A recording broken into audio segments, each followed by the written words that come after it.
is, it's Monday. July 6th.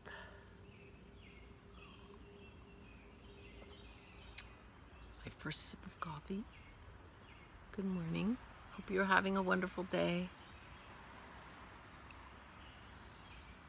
I hope you're well. There are birds. I'm not sure if ours is there or not. Pearl is with me. Maisie's still up in the bedroom with Dennis. My sleep was not so great, so I'm trying to implement a few things. One of them was I got up earlier today. I feel like I'm spending too many hours of my day at the end of the day really tired and not wanting to do anything but not being able to sleep, which seems... I mean, it would be fine if I just wanted to veg and watch, TV or something, but I don't. I got tired around 11. I was having my craft night with my daughter, which was wonderful. Half the time we didn't even talk. I'm like, wow, we're quiet. She said, yeah, that's why we're on video, so we can pretend like we're in the same room together. She said, if we were in the same room, we wouldn't be talking the whole time. Which is true. But I was working on my sweater with her, and I got within a few rows of where I have to start thinking about the armhole, and I decided I didn't have the energy to think about that or to go back and count again and see how many rows I needed. So I decided, and then I was tired, so it was 11 o'clock. I got tired. But, I went to bed at 12:15, 12:30, and it was, I don't know, 3 o'clock before I fell asleep, 2 or 3 o'clock.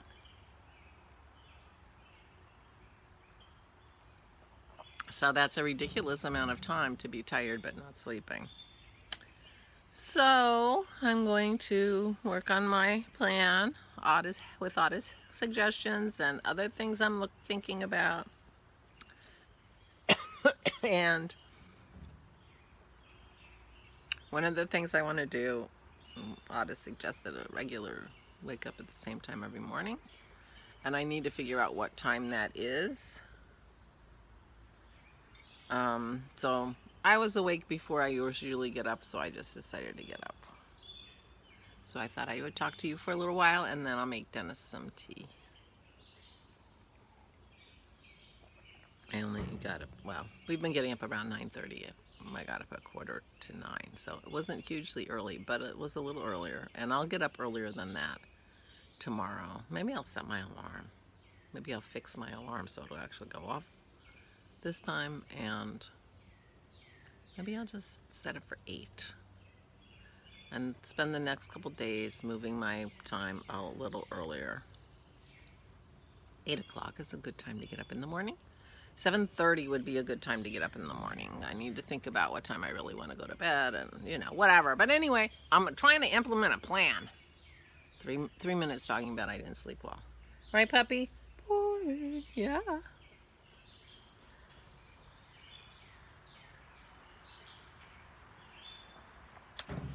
So anyway, I worked on my sweater last night, and my fronts are up to here. So not much more to go. And I was thinking about it, and I can't decide if I'm going to knit the sleeves separately and then sew them in, or if I'm going to use Isabel Kramer's. I took a class. You might as well use what you learned. I took a class at SSK a couple years ago. Almost in July. Isn't SSK in July? So this is it'd be 2 years ago. SSK is canceled, I'm sure. I wonder if they'll do virtual.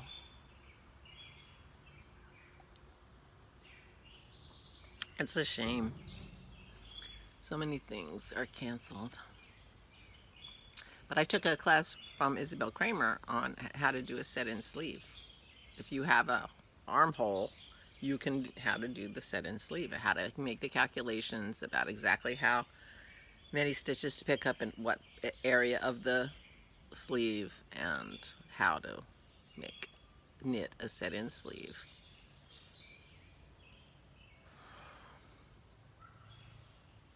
without doing it in pieces and setting it in. So I'm thinking about maybe doing that.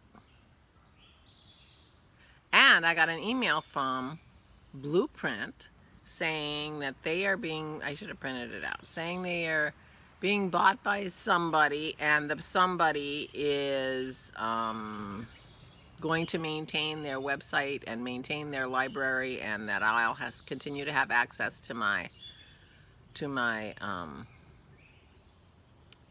video library. And it sounded like it wasn't a company I ever heard of, T&O company or something like that. You might really be interested in actual information about this. I will look up that email and I will post the name of the company, or even copy and paste the whole email text into the down bar today. So you can read the email that I got. How about that? I'll do that. I can do that. I can do that. Or I can get up and go get it. Hold on. I'm back. I'm booting up my computer. That train of thought was because, of course, I knit this sweater from the class materials from one of the Amy Herzog classes, my Amy Herzog class that I took, because I wanted to hurry up and take the classes because Blueprint was going away. Exciting news from Blueprint. Dear valued member of Blueprint community, we are excited to announce that your access to your subscription services and individually purchased classes will continue. Oh, even people with subscription services.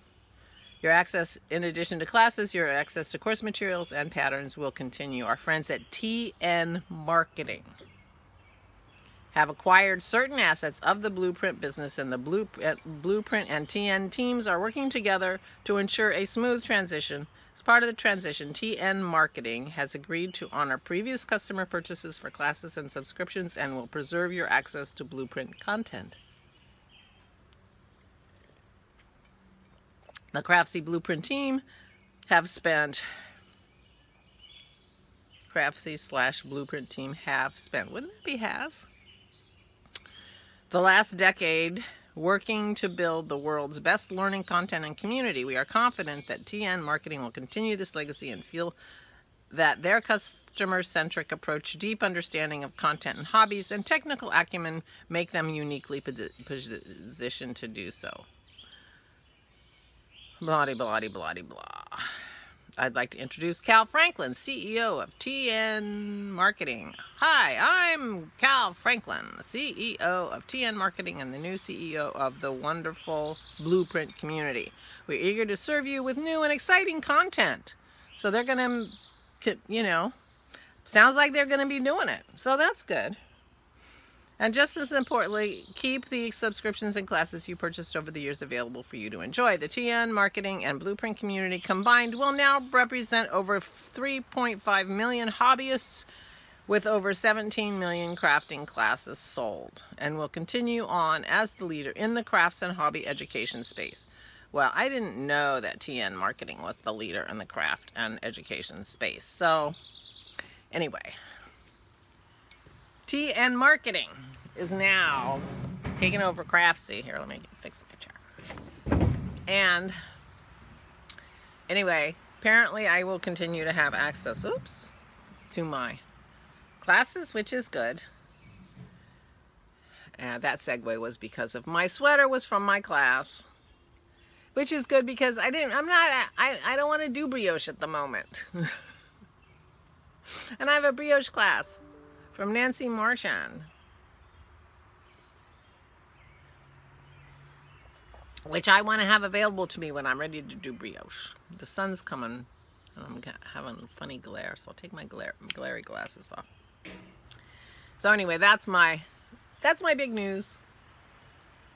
So that was a good thing to get because, well, anyway, it would just be a shame. All those Craftsy classes and Blueprint classes that have been done over the years, they're, with all that wonderful content, to think that it wouldn't be available to people anymore. That would be terrible. It would be a waste.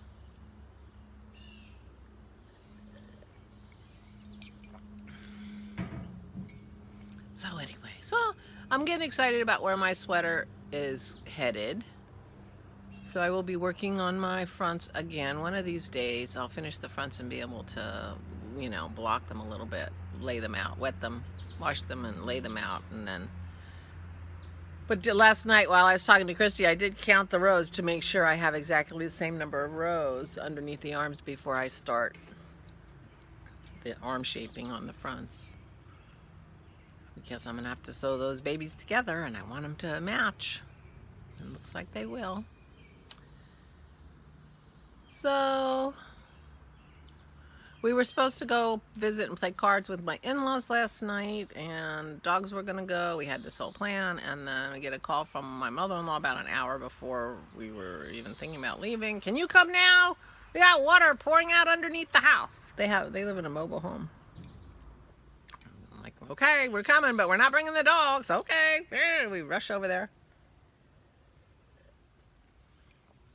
Sure enough, they have the skirting open a little bit. They were having trouble getting the skirting open, so Dennis opened the skirting wider and water's pouring out underneath the house. Sunday night, 4th of July weekend. So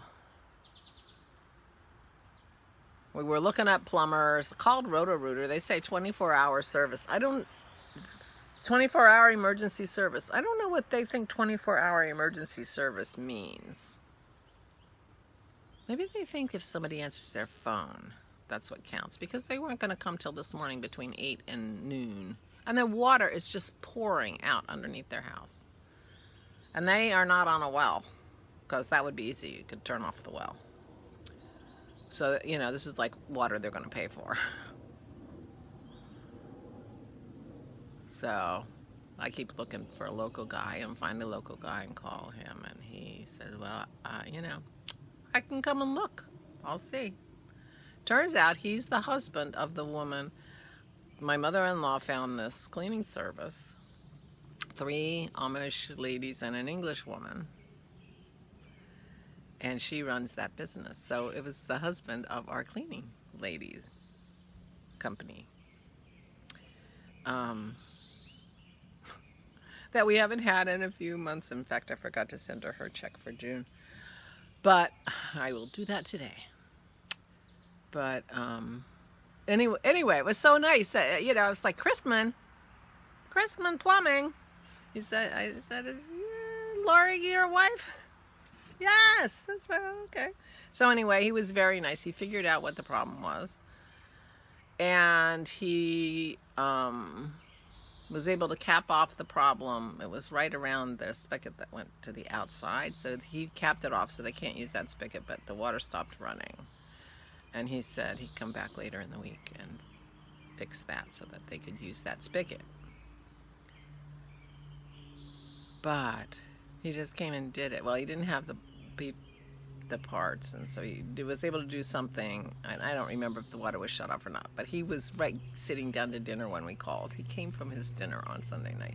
We said, go back. You know, he said, I'm going to have to go back and get some parts. I mean, he lived apparently very close because it didn't take him very long to get there. And we're like, go eat your dinner. Eat your dinner. We'll be here. He's like, okay. Didn't he must have eaten really quickly because he really wasn't gone very long. And anyway, so they got all fixed up, and there was a big hoo-ha. And my father-in-law, you know, I mean, he just can't get it through his head that he can't do anything. He's too weak. He gets too tired. So he overextended himself. And anyway. So we had an exciting evening. But met a nice guy. But he mostly does septic rather than like indoor plumbing, I think. He's mostly a septic kind of guy, which is good. They might, you know, but in their park, their septic is provided by the park, so they don't have to worry about that. And we already have a septic guy that we really like. So I don't know how much we'll see him, but it was very nice of him to come. on a holiday weekend during his dinner. It was, you know, and such a coincidence. But, you know, local people. Roto-Rooter. I don't know. I said, are you going to call them back? He said, they said they were going to call me tomorrow morning. I'll just tell them, forget it. I said, okay. I hope they do that. And she didn't give them their address. They don't show up and then charge her for coming out. But, you know, they apparently have no concept of what 24-hour emergency means. If it's, you know, you call them at 5:30 on a Sunday and they'll come the next day, you know, between 8 and noon in the morning. It's not 24-hour emergency service.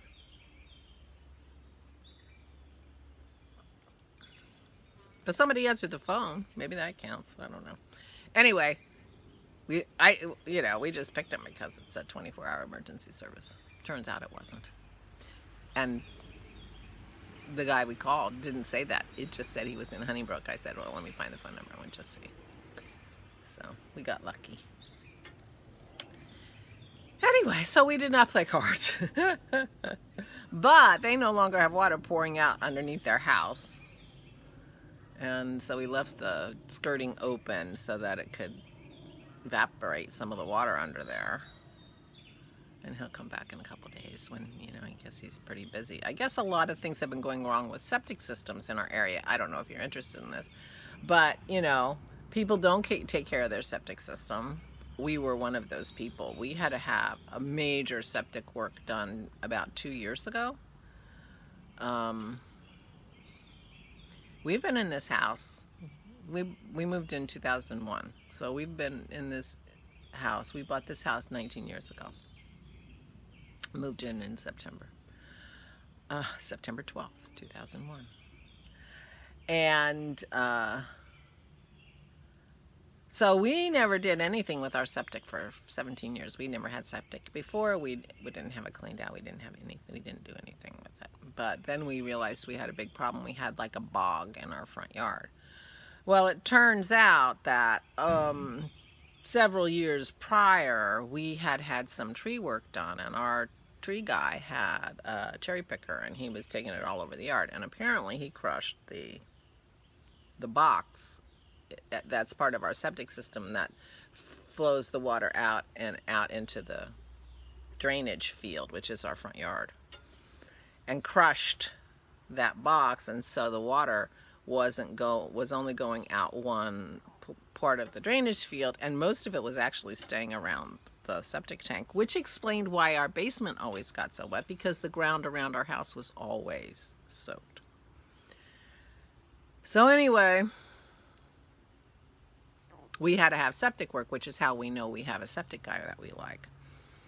And, you know, so it was a big job and cleaned it out and everything like that. But for 17 years, we didn't think about our septic system. And apparently a lot of people are the same. And according to David last night, now that, you know, people haven't thought about their septic, they haven't cleaned it out, they haven't emptied it, they haven't, you know, they've been misusing it in terms of what they flush apparently and that kind of stuff. And now that everybody's home and using their facilities 24/7, it's putting pressure on their septic systems. And so apparently the septic people have a lot of work to do during coronavirus.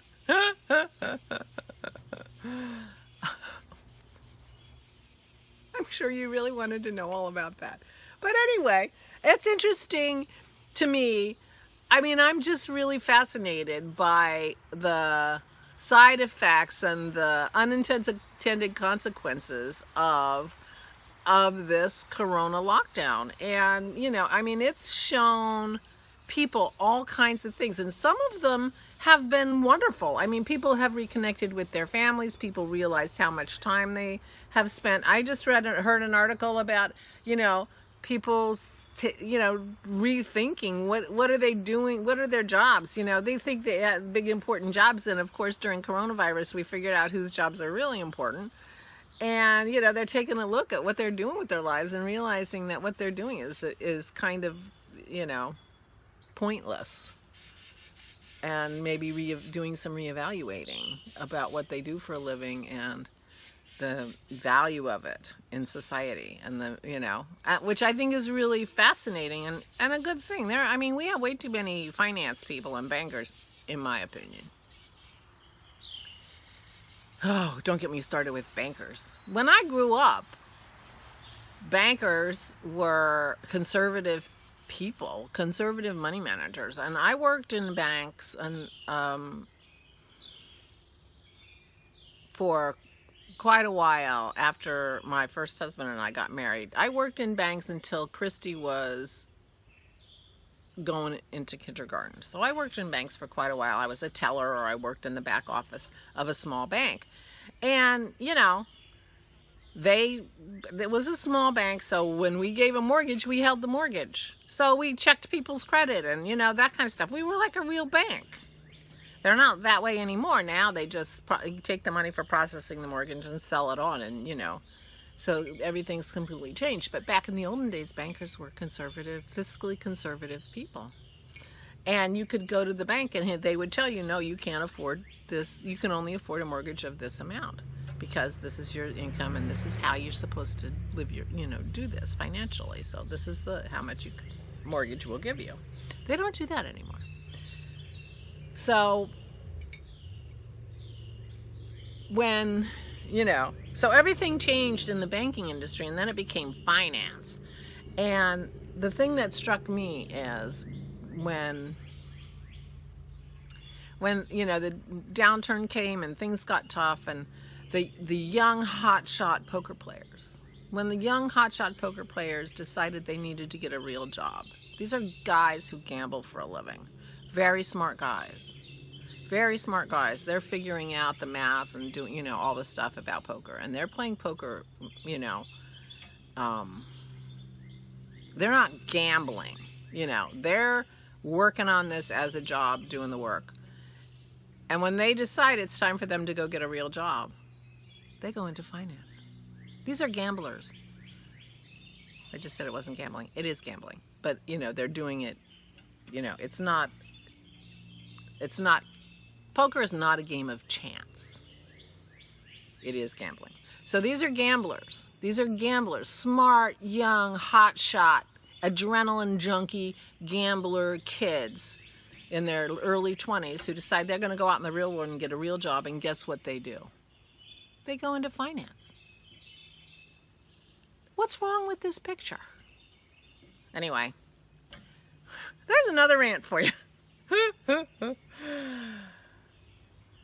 Oh, but anyway, I think this coronavirus and everybody being thrown together and having to make a big change in their life has got a lot of people thinking. And, you know, I think people are, I mean, it's been horrible for some people. I mean, if you're living with an abuser and now you've got coronavirus and there's not even any sports on TV, I mean, there are people who are in dire, this is a horrible, dire circumstance for them.